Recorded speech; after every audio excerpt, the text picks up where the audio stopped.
So remember I don't know when that was, you were in college or something, and you had to visit your friend in Texas, and I had to think in Texas. And I was like, let's go see our aunt. So my grandmother is from Houston, and she has all these aunts. She had all these sisters, right? There was, I don't know, they was just having sex back then, right? So it was a lot of people. My great grandfather apparently had one wife who was probably mixed or whatever. And then she died. And then he had all these children with my great grandmother.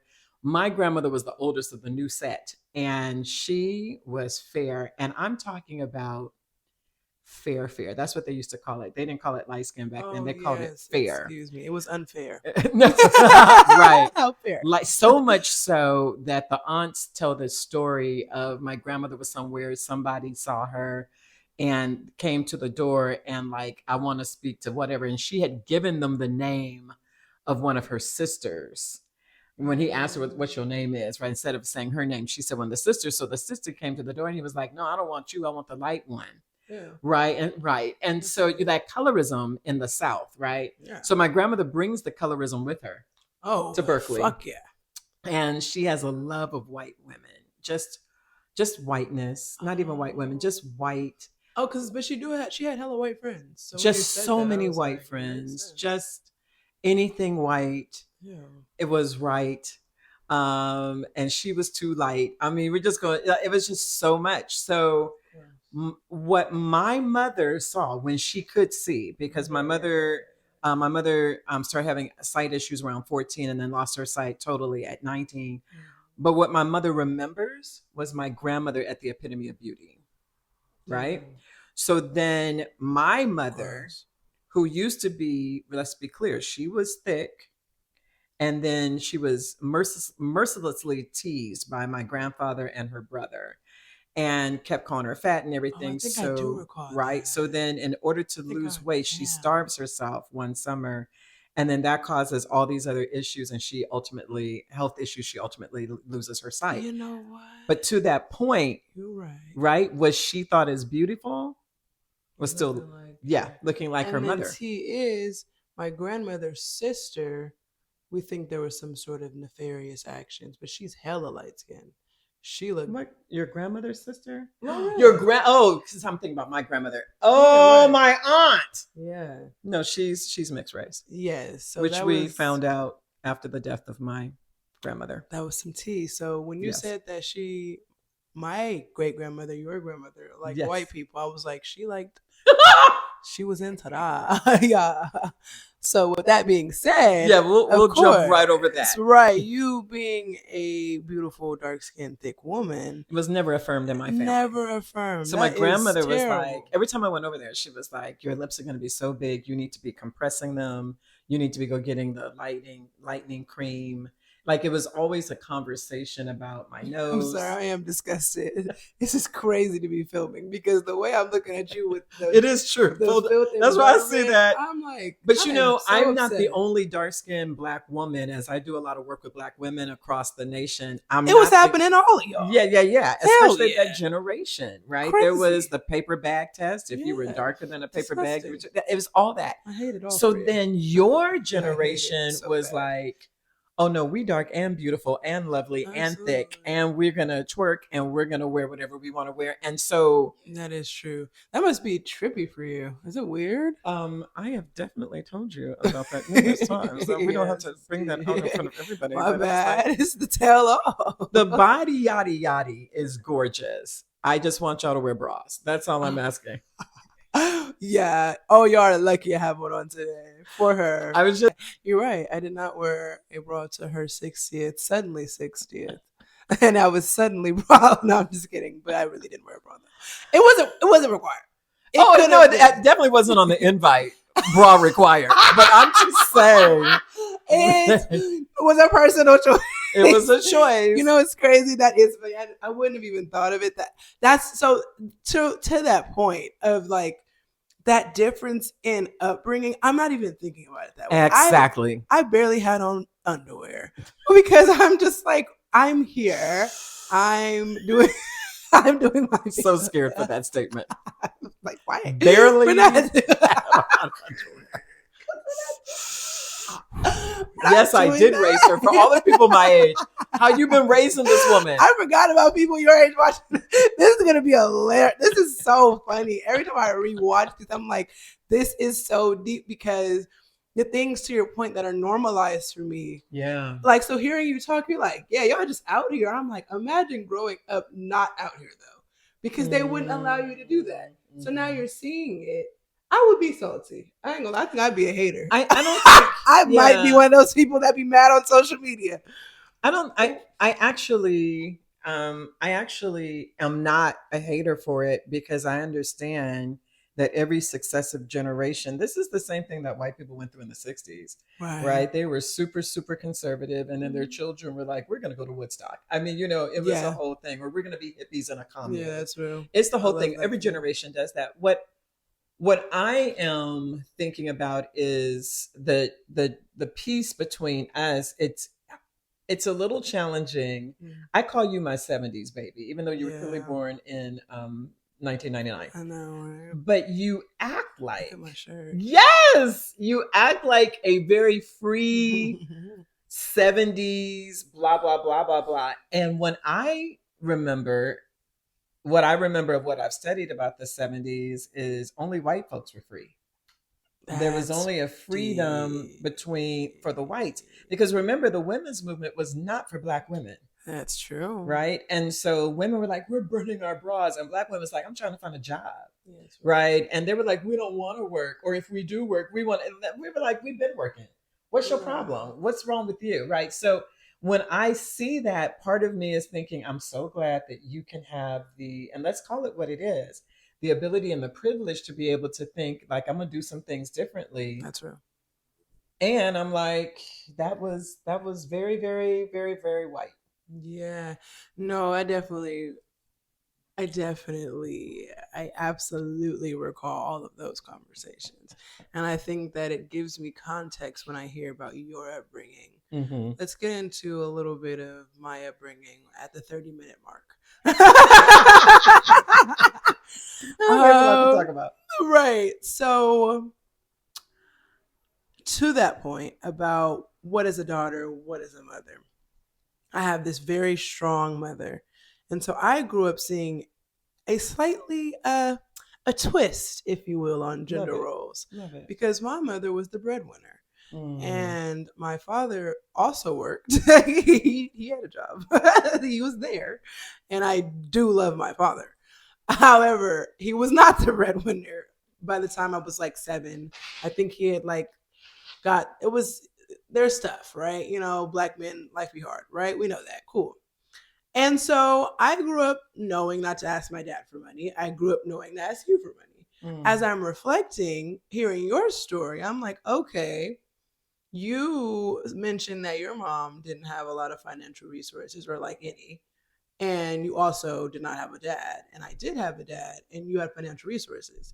Now, on record, I do appreciate those financial resources. On record. Off record, if you will. It was a little overboard on the financial resources. And then I felt like my dad was more of the emotional support, because he is not the best emotional support person.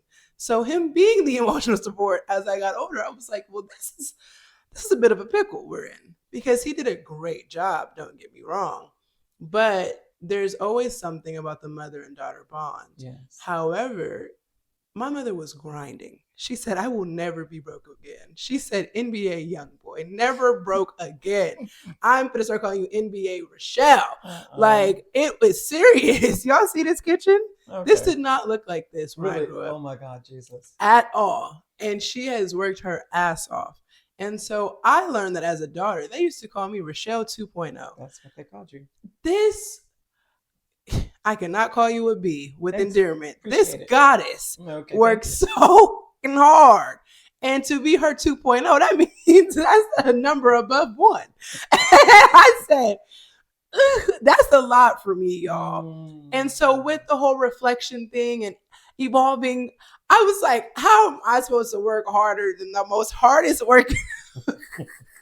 I'm like, at this point it's It's giving a second generation immigrant. Like, you are working. I'm like, Rachelle, no, y'all have to understand, she was working because she had 4 kids. Yeah, that's right. So, doctoral degree, 4 kids. Yeah. Husband, kids, degrees, jobs. I am struggling with my little fiance and my one job. I'm just trying to do some music, and I'm tired. I am tired. I'm tired every day. I got here today. She said, you know what I used to do on Sundays? I said, I don't know what you used to do. I'm tired on this Saturday. I was tired on Friday. I was tired on Wednesday. So this 2.0 business, like, y'all have to understand. Wow. And so it's just so powerful to think about your life. Like, there's things that you had to do. No, I didn't have to do them. I didn't know what she was talking about, y'all. She had fears and trauma that I did not understand. Sure. She's like, yeah, these men, you got to make sure. I'm like, my dad just came home and gave me a hug. I don't know what you're talking about. You created an environment that put me in a different, I didn't relate to certain things. Yeah, no, I'm not going to lie, y'all. I had no idea what she was talking about. She was talking about being like her, Dee, Dorothy used to share a meal. I'm like, Mom, we always got leftovers. We eat the leftovers because you don't want to cook the next day. Yeah. We go to Costco. I don't know about these small meal things. Like, it's just certain things. And so I was a spoiled brat. Like, and all of y'all were spoiled. Yeah. And I realize now, though, you're like, I don't want you to experience what I had to experience. Absolutely. And I'm like, a hug is fine. But she's like, I'm about to go to work. I'm like, even better, I guess. I don't know. As a kid, I was very confused. That's good feedback. I mean, that you bring up so many things for me. First of all, I remember, we were poor. My mother did not have a job. She was living on Social Security and disability, and resources were extremely slim. Looking back now, I know how to make, something out of nothing for sure. But I didn't want to have to do that if there was any way that I could not have to do that. I see that. I do know how to do it. But I remember, like, my very first boyfriend, rest in peace, Lee Richards, he's dead now. But he was very poor. I was very poor. And he would walk me home and he would talk about, like, I don't want my children to have to work, because he was the youngest and he had to wear hand-me-downs. And I didn't really know about hand-me-downs, except I did receive hand-me-downs from Loretta, right? And so it was just like, I was like, I don't want my children to have to do that. So in my mind, that meant working really hard. And what I didn't realize, this is so beautiful, Dorielle, the way you put it, like there was this inverse gender role. Yes. Right? Because the traditional gender role is the father leaves, go home. He's the breadwinner, and then the mom's providing all the emotional support. But I was like, I think I'm going to need 4 jobs. Because I was in education, y'all. I'm a teacher. Teachers didn't make no money. And here's the thing. When you got here, I was making good money. Yeah. Baby, it takes your brothers to tell the story. We'll have to have them on. Because, salty as hell. Baby, I was brizoke. So, I decided to do that. And then I was the minister of music. And then I taught at the university. And this is by the time you came around, I had my master's degree because you went to my graduation. And so I was like, I had moved into making a little bit more money at the Oakland Boys and Girls, the Oakland Youth Chorus, and I had done some things. So like there were some changes that happened, and I felt like I needed to be working hard, and even being married, because remember, your father is my second husband, right? So I'm reliving the trauma, of the first husband. I was like, never. Ever and never ever will I not have my own thing. So then So then I come down to you and I'm like, let me tell you something about men. You need to have your own check account. You need because I had experiences that didn't bode well for me. I brought this nigga Julian hell when I say you need to take me out and fly me out. He was like, we are 17. I said, I don't care. Like, this is what I expect. Me and my family, we go on vacation every year. You need to get your money up. And it's deep because, one, LOL. But also, when you like, people never knew or thought that you used to be poor. People like who? Like my life. Like if I go tell people, like no one's thinking like, oh yeah, your mom used to be broke. Like I was the friend that had money in all of my friend groups until I went to Spelman, of course, and then I was like, niggas got money. But yeah, I was literally like Oakland. We are Oakland upper middle class, because then of course they sent me to a white school. Of course we did. Of course. I worked for the school. Why? Because of course they wanted me to get the top education, the best we could for free. Yes, and now I talk like this. Then I got bullied in middle school by poor people who didn't talk like this. True.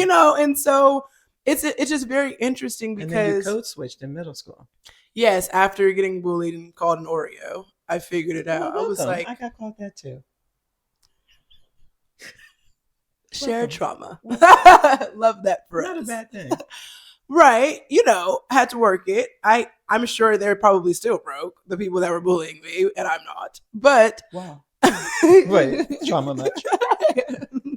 I see some things. I'm not perfect. I see some things that you're holding on to. Right? I see some things. Yeah, getting bullied is not cute. Getting bullied for something that's going to benefit you in the future is always deep. It's like, how am I getting bullied because I'm smart? Middle school stuff like that. It's not real. It's like anti-blackness. That's all it is. It's like I really never felt any. Black could only be something. Black can't be smart. It has to be like this. Yeah, that's anti-black. And we know that. So I said that to throw shade on those people. But honestly, I hope they're doing well. Wow. I hope you're doing well, because I'm not doing bad. I don't want to waste time on somebody else. So I said that to say, I love this little sharing and this Venn diagram. What I'm hearing on this beautiful segment of Lineage Lessons love it. Is that in the middle, we have a shared definition of evolution for the next generation. Mm-hmm. I think we agree that the daughter is going to try to push the narrative and evolve in certain ways and carry on certain legacy. Yeah. I think where we agree for motherhood is that there is provision, or there's providing, and there's foresight, and there's this amount of resources. I think also what I'm seeing for us in a shared experience is whether you are affirmed at home, being myself, or not affirmed at home. Either way, society as a dark-skinned woman is going to put you in a state of, it's going to put you in a state of insecurities and self-loathing and discomfort. And I think that's powerful, that even to your point, as free as this generation is, of course, it's still there. I am glad to be in the space where I can operate more freely and find my tribe, but it's hard in that way. And I think also in that Venn diagram, there's an aspect of course, being an educator. Yeah. And like what that does to not only your pockets, but your awareness of like school systems. Yes. I'm hearing you say that's why I went to a predominantly white school, because you were like, I have to get an education. I got to go to college. And I think that me being an educator now has shaped how I perceive youth and how I perceive children and how mindful I am about those developmental ages. Yeah. And which is going to shift again as soon as you have a baby. Right. So then we go to this motherhood definition that I have not answered, and I'm realizing I don't know what that looks like. Right. And I think I'm okay with that. You're not gonna know till you know. You won't know till you're there. And it's different for boys and girls. Right. So, because I had been a mother before you came, right? I had 2 boys, but you shifted the entire paradigm. And I just want to go back as we're looking at the Venn diagram. Please share what you. When I saw my chocolate baby, my first thing, super protective. I did not want you to have to grow up having the same insecurities about being a dark skin. I'm talking about when you arrived. You were still jumping out of the bassinet. You were such a cute baby. And I was like, I'm going to do whatever I have to do so that this one Black woman, I can't save them all, but this one is going to grow up with a sense of self, a sense of purpose. And I did everything I could. I couldn't help the outside forces, but I made sure that you knew you were going to walk into school wearing a suit and carrying a briefcase, because this is crazy, just crazy. You were gonna walk into church being fully dressed, right. like, because I needed you to know that I saw you and you were developing into a Black woman, but a dark-skinned Black woman, right? Different. That's real. Yeah. That's real, and I definitely appreciate this. I think there is a lot of gratitude I have just to touch on the spirituality aspect. Although I don't necessarily consider myself a Christian, I genuinely love Christ. And a lot of that upbringing is from my grandmother. And to this day, I'm always going to get down with Jesus and pray with her. I'm always going to get down with Jesus. It's hilarious. Because Jesus is preaching love. I mean, if you don't like Jesus, that's you for sure going to hell. Like, whether you can be Christian or not Christian, like, if you're not into love, I don't know. It's above me. That's really above me. Actually, it's below me. But no, seriously. That's funny. I do appreciate that. That instilled a lot for me because although I'm like on a spiritual path, I've only gotten closer to her when we have these conversations. You know, there's been a plethora of times where she calls me and we're having dialogue. And I'm like, yeah, Didi, I talked to God about that too. Like, it does not change. It's the same thing. And I think it's also helped me evolve what prayer looks like to me and how to be in deep meditation and how to talk with God and how to be in that space. And so that foundational piece has carried you to this next generation. And so I think that's interesting how you formulated that. It's like that was her resource and her value of family is her resource or her currency. Absolutely. And I just wanted to acknowledge that. And I love her and she's so cute. And I should have brought her on this episode. But... Well, I don't know. I love her. You said that's a little too far. I'm not sure. Let's interview her and then patch it in. Yeah. I do absolutely love and adore my mom. And just like you have questions from some of the things that I try to imbue, there's a lot of things. Let me just tell you one specifically. I was like, Mom, I think it's time that we get you some jeans. And she was like, we don't wear jeans. Yeah, I see. And I was like, you mean the church? She was like, no, just in general. That's for the men on the rodeo or something, she said. And I was like, I'm sorry, that's hilarious. I was like, old people are so rodeo? Cute. What men in the rodeo? Like, where you coming from? Like we're in Texas. About? Like, you're roping bulls. So, like, her perspective, right, was very old school to me. But that was her perspective. Yeah. And I had to respect it enough. I bought her some jeans and had to move her into that when she was ready. It's the same way that you were like, Mom, you need to start your own business. And I was like, girl, you done lost your whole mind. I'm going to be over here with these benefits. But then I had to move into it when I'm ready. You're going to have some children or one or two or something. And they're going to think that you're just all the way great. And they're going to be like, that's so old school. Mm-hmm. Right. And so that's the beauty of the of the lineage lessons. They're going to drag you. They're going to be like, what's happening with your hair? Yeah. Why are you doing that? Right. But what I love is when we can get to a place, and we still haven't, in upcoming segments, we're going to be talking about this wasn't possible at a point in our relationship. But when we get to a place to talk about that, we have to figure out how we love each other enough to see beyond the things that are hindering us from moving together. And so the beauty of that is, because there was a time when I didn't talk to my mother either. Right. Okay. So I was like, oh, that's not going to happen. So like when you see me now, calling her every day, there was a time when none of that happened either. So like just understanding that we have to figure out the way to use that love, that foundational piece of love. We ain't going to be happy with everything, but how do we use that to have an opportunity to come back together and then learn even more? Which is the beauty of lineage lessons. Seeing beyond those generational barriers and the barriers of differing perspectives on this journey to wholeness. On the journey to wholeness, lineage lessons. Thank you. Thanks for being with us. Aw.